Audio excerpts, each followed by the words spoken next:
Bonsoir à toutes et à tous les auditeurs de Fréquence Protestante 100.7 FM et des émissions Fréquence Livre. Aujourd'hui, pour la première fois, j'ai souhaité sortir du cadre de mes passions et chansons d'aujourd'hui habituelles pour vous présenter cette émission spéciale pour moi à plus d'un titre. Alors ce soir, j'aimerais vous parler d'un des très grands écrivains du XXe siècle, Isaac Bashevis Singer, prix Nobel de littérature en 1978, qui a été et qui continue à être après sa mort en 1991, le 24 juillet, il y a donc tout juste déjà 20 ans, une grande passion pour ma famille. En effet, mon père André Bay, directeur littéraire des éditions Stock, l'a fait découvrir et connaître aux lecteurs français en le publiant depuis les années 50. Ma mère Marie-Pierre Bay, quant à elle, que j'ai le grand plaisir de recevoir pour la première fois dans mes émissions, mais que l'on connaît bien à Fréquence Protestante, est la traductrice en langue française de la plupart des ouvrages de Isaac Bashevis Singer. Alors je dirais qu'en ce qui me concerne, je l'ai moi-même bien connu car nous allions passer tous les étés une partie des vacances avec Singer et sa femme Alma à Wengen en Suisse et il a beaucoup marqué mon enfance et mon adolescence et j'espère actuellement rééditer dans la collection Les classiques contemporains que je dirige aux éditions Larousse quelques-uns de ces très beaux contes pour enfants, notamment Histoire du prince Ling Ling qu'il nous a offert à mes parents et moi lorsque je suis né. J'ai en quelque sorte grandi au milieu de son œuvre, de ses livres. Les fantômes de la Pologne juive et ceux des juifs émigrés aux États-Unis sont devenus comme une sorte de deuxième famille pour moi. Et, bien qu'étant totalement étranger à ces personnages, encore aujourd'hui j'y trouve certaines de mes racines. Alors j'aimerais tout d'abord que tu nous rappelles brièvement qui était ce merveilleux auteur, quelle est la place de son œuvre dans la littérature du XXe siècle, et pourquoi, alors que Isaac Bashevis Singer est sans doute le dernier grand écrivain de langue yiddish, tu l'as toujours traduit de l'anglais. J'aimerais aussi que tu nous dises en quelques mots ce que cela t'a apporté de consacrer une bonne partie de ta vie à ce petit monde de la rue Kroch-Malna, pour reprendre le titre de l'un de ses romans. Ce petit monde que Jean d'Ormesson disait peuplé de ces hommes, ces femmes à l'existence banale, presque médiocre parfois, mais soudain illuminé du dedans par toutes les magies de l'esprit. Alors, je vais essayer de répondre à tes questions dans l'ordre. Alors, qui était Bashevis Singer? C'était un juif polonais, né dans une famille très religieuse en 1904, à côté de Varsovie, et qui a commencé à écrire très tôt et qui a eu la chance de pouvoir émigrer aux États-Unis en 1935, où ensuite il a écrit toute son œuvre et où il est devenu citoyen américain. Il a effectivement reçu le prix Nobel de littérature en 1978. C'est un immense écrivain, l'auteur d'une trentaine de livres, romans, recueils de nouvelles, souvenirs, contes pour enfants. Ça tient une grande place dans son œuvre, qu'il a tous écrits en yiddish. Alors il est le dernier représentant d'une littérature qui a été très importante en Europe centrale, la littérature yiddish, avec des écrivains comme Sholem Aleichem, Sholem Asch, Peretz, dont je viens de rééditer les contes chassidiques qui sont merveilleux. Mais tous ces grands écrivains-là, qui étaient issus de la tradition des grands romanciers du XIXe siècle, en particulier des Russes, n'ont pas eu de successeurs par la force des choses, puisqu'il restait personne. Alors, il est donc le représentant unique d'une littérature qui n'existera plus après lui, puisqu'il n'y a plus de grands écrivains yiddish aujourd'hui. Alors, tu me poses aussi la question de savoir pourquoi, alors qu'il écrivait en yiddish, je l'ai toujours traduit de l'anglais. Et dans tous les pays du monde, il a toujours été traduit de l'anglais. Alors pourquoi ? D'abord à sa demande. C'est à sa demande extrêmement pressante et précise. Alors pourquoi ? Parce que quand il a commencé à être publié dans des langues qui n'étaient pas la sienne, qui n'étaient plus yiddish, il n'existait pas de vrais traducteurs de yiddish. Moi qui suis traductrice professionnelle, je sais, nous savons tous, qu'on ne traduit bien que vers sa langue maternelle. Alors les gens qui connaissaient le yiddish étaient, eux, de langue maternelle yiddish. Alors comment, à ce moment-là, bien traduire en anglais, en allemand, en russe ? D'ailleurs, il y avait eu une expérience qui paraissait intéressante de la traduction d'un de ces très grands romans, La famille Moscat, directement du yiddish vers l'allemand. dans le courant des années 50, et ça a été une catastrophe. Et pourtant, le yiddish, par certains côtés, a des accointances avec l'allemand. Eh bien, ça a été complètement raté. Alors, à partir de ça, il a décidé que ça serait les textes anglais qui feraient foi. Alors, là encore, pourquoi ? Parce qu'il y travaillait énormément lui-même. Il connaissait pas l'anglais quand il est arrivé aux États-Unis en 1935, mais il l'a appris très vite. Et il a toujours travaillé de très près avec ses traducteurs vers l'anglais. Et la mise au point des textes en anglais était complètement la sienne. Donc on peut dire que dans son cas, la traduction de ces textes vers l'anglais et ensuite vers d'autres langues, c'est pas du tout ce qu'on dit souvent, et ce qui, moi, en tant que traductrice, m'énerve. Traduction, c'est une trahison, c'est pas vrai. Dans ce cas-là, non. Le texte anglais, c'était vraiment le sien. Et il était plus sûr, comme ça, d'avoir des vrais traducteurs qui s'occuperaient de ses livres. Alors qu'aujourd'hui, il reste certains textes de lui en yiddish qui n'ont pas été traduits en anglais de son vivant, et que, ici ou là, on veuille les traduire vers d'autres langues directement à partir du yiddish, ça, pourquoi pas. Simplement, le travail d'éditeur, la mise au point, elle s'est faite toujours, et le travail de l'éditeur, il ne faut pas le négliger, elle s'est toujours faite à partir du texte anglais. Voilà. Alors, tu m'as demandé aussi ce que ça m'a apporté de consacrer une bonne partie de ma vie à la traduction des livres de Singer. Ça m'a immensément apporté. Je ne connaissais rien au monde juif d'Europe centrale quand un jour, quand on s'est rencontrés, Singer et moi, avec ton père, qui était un éditeur en français, et mon mari, il m'a dit « Vous serez ma traductrice ». Alors moi, je voyais le ciel s'ouvrir, j'admirais passionnément ses livres, mais même si j'étais déjà traductrice, j'étais la traductrice de Scott Fitzgerald à l'époque, je n'aurais jamais imaginé le traduire lui. Alors je lui ai dit, je suis pas juive, je suis pas polonaise, je connais pas bien le monde juif. Il a balayé ça du revers de la main, il m'a dit, vous apprendrez. Avec son accent yiddish rigolo, il m'a dit, you will learn. Et c'est ce que j'ai fait. J'ai obéi complètement. J'ai travaillé pendant des années avec des rabbins, des historiens, des spécialistes de la langue yiddish, des gens qui connaissaient très très bien le monde juif. D'ailleurs, je voudrais en saluer au passage ne serait-ce que 2 qui ont énormément compté pour moi, pour toi aussi, qui m'ont beaucoup apporté, qui ne sont plus là aujourd'hui. Shlomo Dinour à Jérusalem et Boris Hoffman à Paris. Et c'est vrai que ce que Jean d'Ormesson a dit de Singer me touche particulièrement. Jean d'Ormesson admire immensément l'œuvre de Singer. J'ai eu d'ailleurs le plaisir de les présenter personnellement l'un à l'autre. Et Jean d'Ormesson a fait plus tard de Singer un personnage d'un de ses romans, Le vent du soir.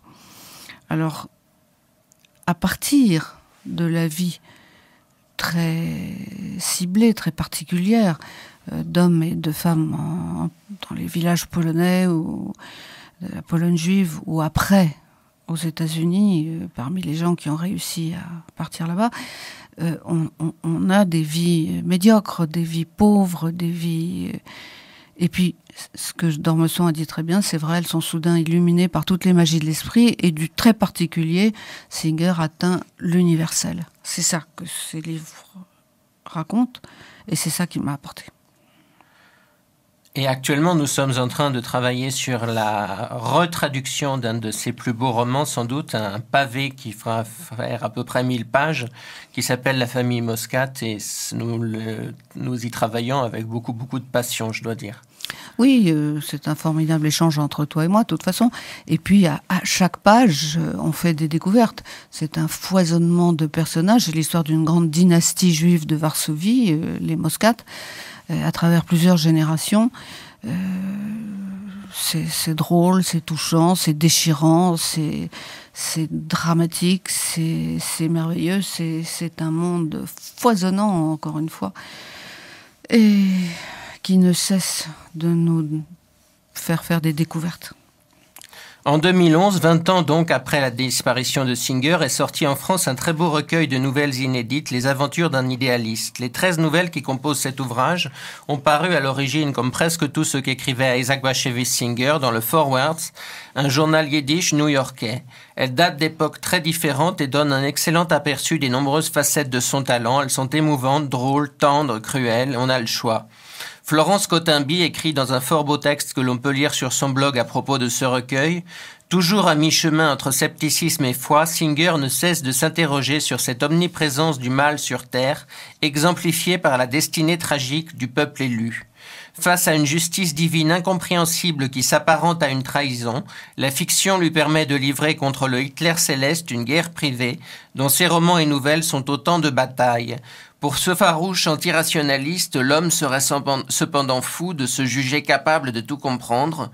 Dans son univers très particulier, les personnages se débattent entre tradition et modernité, orthodoxie sclérosante et liberté de pensée dangereuse, engagement religieux et apostasie.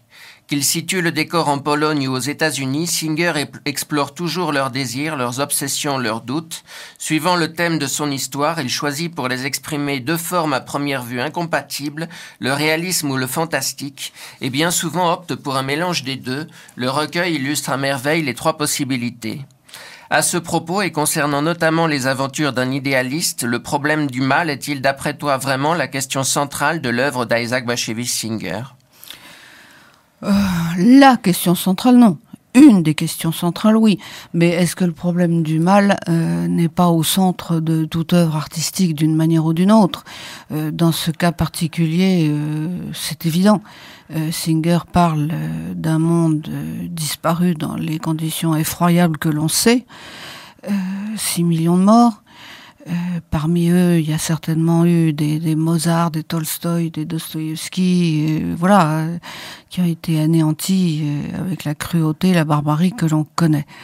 Alors bien sûr que le problème du mal est là, mais il y a rien de plus banal quelque part que le mal.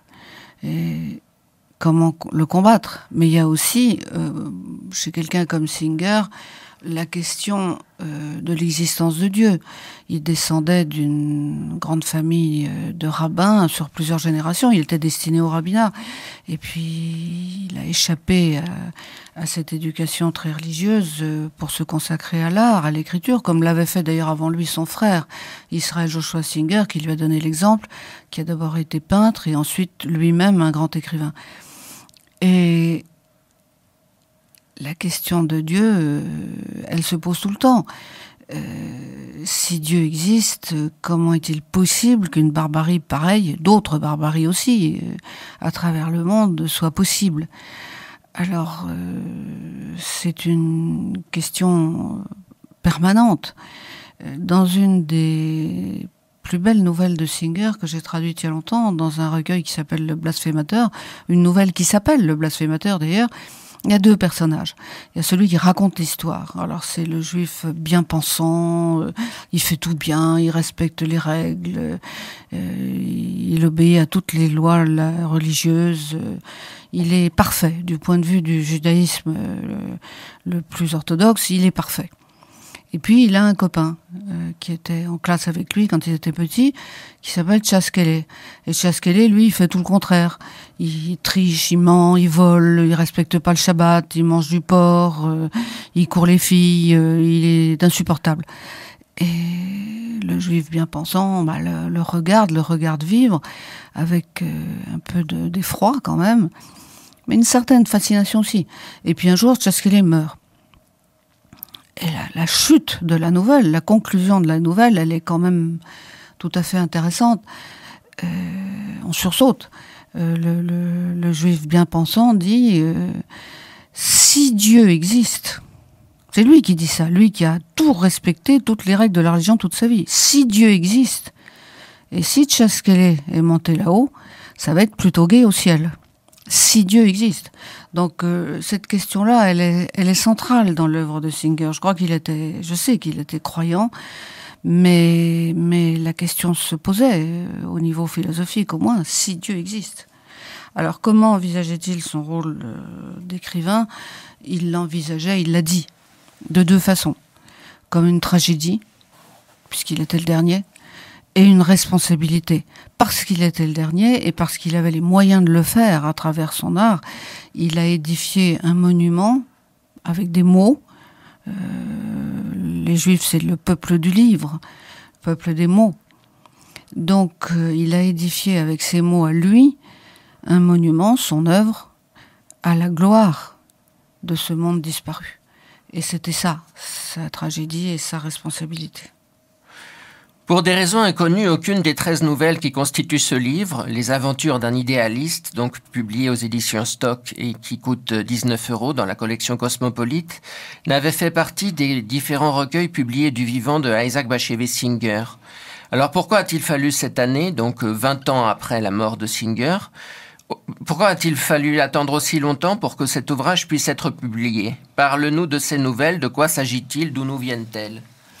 Alors, tout ce que écrivait Singer a été publié d'abord dans un journal yiddish, tout à fait à ses débuts à Varsovie, avant 1935, qui s'appelait Globus, et puis après dans un quotidien yiddish qui paraissait à New York, qui s'appelait le Vorwärts. Le Vorwärts existe encore, mais c'est plus un quotidien.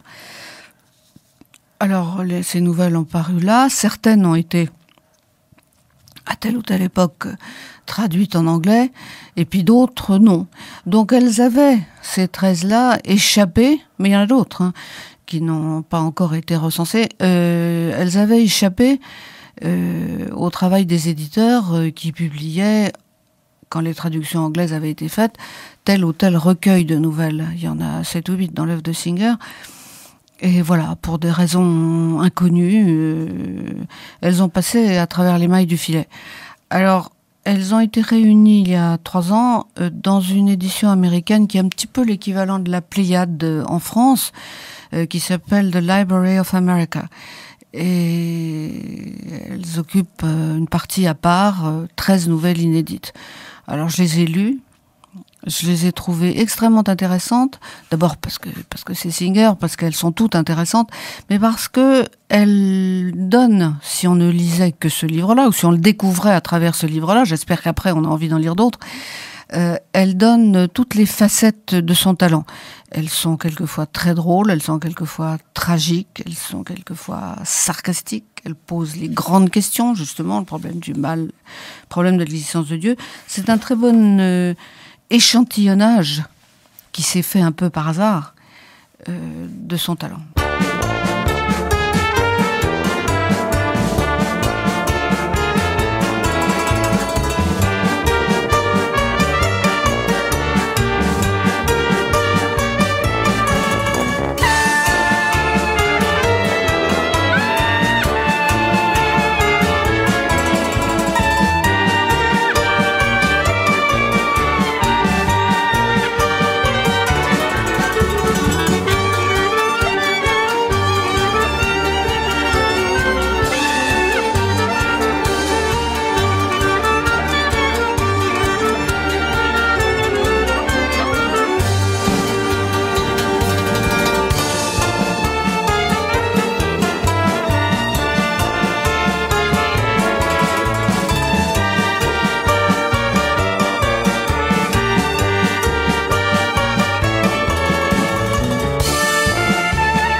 Voilà, je souhaiterais vous lire un extrait de ce livre, Scène de rue dans le Varsovie d'autrefois. La rue était longue, étroite, bordée de rares immeubles résidentiels et dominée par une énorme usine aux murs de briques rouges vifs et aux fenêtres protégées par des grillages métalliques. À la pâle lumière des lampes à gaz, on apercevait à l'intérieur des roues qui tournaient et de larges courroies de cuir qui se déroulaient sans fin. Les vitres noircies des maisons, semblables à des ruines abandonnées, reflétaient la lueur de la lune, à demi cachée dans le brouillard, de telle façon que cet éclairage semblait venir aussi bien de l'intérieur que de l'extérieur. Des ombres se faufilaient sur des pans de murs à demi écroulés, tels de fantomatiques serpents. Plus loin, on apercevait une vieille église pourvue d'une tour encore debout avec une horloge. Devant la porte verrouillée sur un socle s'élevait une statue de la Vierge Marie portant l'enfant Jésus dans ses bras. En dépit de l'air froid et humide, des vieilles femmes s'agenouillaient et priaient en se frappant la poitrine de leurs maigres poings. Un cocher avait dû s'arrêter dans une taverne toute proche, laissant un droschky vide au carrefour. La jument éthique baissait la tête et ne bougeait pas. Ses yeux, dont on ne voyait que la pupille, semblaient méditer sur cette nuit d'automne. On y lisait un mélange de crainte et de dévotion. Près d'un arbre dépouillé, soutenu par 2 piquets, une jeune prostituée faisait les 100 pas. Les joues lourdement fardées, elle portait un manteau de fourrure élimée et des bottes rouges à talons. Ses cheveux blonds filasses étaient relevés en chignon. 2 soldats russes qui passaient s'arrêtèrent, l'un grand, l'autre petit, en capote militaire jusqu'aux chevilles, l'épée courbe traînant sur le sol. Le plus grand eut l'air de discuter du prix avec la fille, tandis que l'autre attendait un peu à l'écart, comme un jeune respectueux vis-à-vis d'un aîné. Finalement, le grand entraîna son copain en le prenant par le coude et tous deux s'éloignèrent en traînant un peu les pieds, chaussés de lourdes bottes. Un ouvrier sortit d'une ruelle, un fagot de petits bois sur l'épaule. Il regarda la prostituée, puis les femmes agenouillées, hésita un instant, puis tourna le coin et disparut. Il aurait pu être un de ces méchants condamnés à entretenir leur propre feu de la géhenne. Un long et maigre jeune homme apparut, le visage encore enfantin, coiffé d'une casquette qui lui tombait sur le front. Peut-être un lycéen qui tentait de paraître plus vieux que son âge. Attaché à un bouton de son manteau, il y avait un petit paquet, soigneusement noué d'un ruban rouge, la sorte de menu cadeau qu'un adolescent offre à l'occasion de son premier rendez-vous. Il marchait d'un pas vif et résolu, comme s'il était en retard, le regard fixé sur quelque chose à sa droite. Il devait s'imaginer apercevoir sa jeune amie arriver dans l'obscurité et croire qu'il l'attirait du regard comme d'un aimant. Mais celle qui surgit devant lui était une femme courtaude au visage grêlé qui portait un énorme panier de linge comme ceux qu'utilisent les blanchisseuses. Ses yeux exprimaient un mélange de surprise et d'ironie, comme si elle devinait que le jeune homme l'avait prise pour une autre. Il recula d'un pas, tel un pêcheur qui tire son filet hors de l'eau, et y découvre une tortue au lieu d'un poisson. Aussitôt, il tourna la tête vers la gauche. Il se mit ensuite à déambuler devant l'église dans un sens puis dans l'autre, comme s'il mesurait la distance parcourue. À chaque fois, il retournait à petits pas jusqu'à son point de départ. Il s'arrêta près du droschky un instant et caressa le flanc de la jument qui donna un coup de sabot dans le ruisseau pour signifier « Laissez-moi donc réfléchir ». Il ramassa un bout de papier, le rejeta, se tapota les ongles avec la pointe d'un crayon, tira une enveloppe froissée d'une de ses poches, examina l'adresse, puis la remit en place. Il s'adressa au criage devant l'église et leva la tête, les yeux écarquillés, les lèvres entr'ouvertes. Il venait sans doute tout juste de réaliser qu'un ciel immense s'étendait au-dessus de lui, semé de nuages et d'étoiles, comme autant de soleils nocturnes scintillant dans des galaxies lointaines, mentionnées dans les livres de son cours de sciences. La lune, avec sa face habituelle de squelette aux orbites creuses, était entourée d'un halo nacré teinté de toutes les nuances de l'arc-en-ciel. Plus le jeune homme contemplait ce spectacle et plus il semblait fasciné par sa magie céleste. Son ami n'était toujours pas arrivé et il haussa les épaules, prêt à abandonner.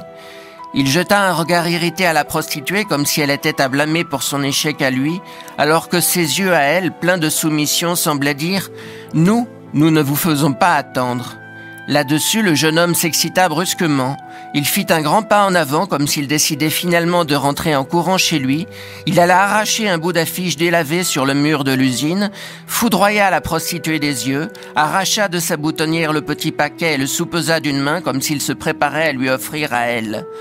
Après quoi, il esquissa furtivement un mouvement de côté, comme le font parfois les chats, recula un peu et d'un geste du doigt fit signe à la fille d'approcher. Elle avait déjà commencé à relever le revers de ses bottes rouges jusqu'à ses genoux nus et se préparait à traverser la rue pour venir retrouver l'étudiant frustré, quand celui-ci frémit et recula. Celle qu'il avait tant attendue venait d'apparaître à côté de lui comme si elle avait jailli du sol où elle s'était peut-être cachée afin de tester sa patience. Elle portait un uniforme de lycéenne, un béret de velours sur ses cheveux bruns coupés courts, des bas de laine et des bottines à boutons et à talons. Elle tendit au garçon une main gantée, lui sourit et lui dit quelque chose d'une voix volubile. Il lui entoura les épaules de son bras et tourna le dos à la prostituée. C'est étrange, mais la jument releva soudain la tête comme bouleversée par le spectacle de la cruauté humaine. La malheureuse fille regarda le couple. Son visage avait la pâleur de celle qu'on vient d'abandonner. Son ombre, longue et pointue, s'étendait jusqu'aux pieds des deux autres qui l'enjambèrent quand ils partirent en courant, le garçon tenant son ami par le bras. Voilà, j'ai lu ce texte sur un fond musical magnifique composé par Maurice Jarre pour le très beau film de Paul Mazursky réalisé en 1989, Enemy the Love Story, inspiré d'un roman de Isaac Bashevis Singer avec notamment dans les rôles principaux Angelica Houston et Ron Silver. Peut-être quelques mots sur cette nouvelle ? C'est une esquisse plus qu'une nouvelle, une esquisse probablement le début peut-être d'un roman. Et je sais que Singer y tenait très particulièrement. Il m'avait donné ce texte en Suisse un jour en me disant il faut en faire quelque chose. J'espérais que lui allait le développer. Bon, à ma connaissance, il l'a pas fait, mais c'était un début qui l'intéressait beaucoup et dans lequel on sent une chose très particulière dans l'œuvre de Singer. Il ne dit jamais ce que les gens pensent. Il nous montre ce que les gens font. Et ça, c'est une grande leçon tirée de la Bible. Dans la Bible, on ne nous dit pas ce que les gens pensent. On nous montre ce qu'ils font. Et ça, c'est une des clés de son œuvre. Et puis, je crois que pour finir cette émission, nous souhaiterions, toi et moi, faire une dédicace spéciale puisque c'est l'anniversaire. Nous souhaitons simplement dédier cette émission au souvenir de Christine Lichner. C'est le jour anniversaire de sa mort aujourd'hui et c'est quelqu'un qui nous était très cher, qui aimait beaucoup Singer et qui a beaucoup travaillé avec nous sur son œuvre.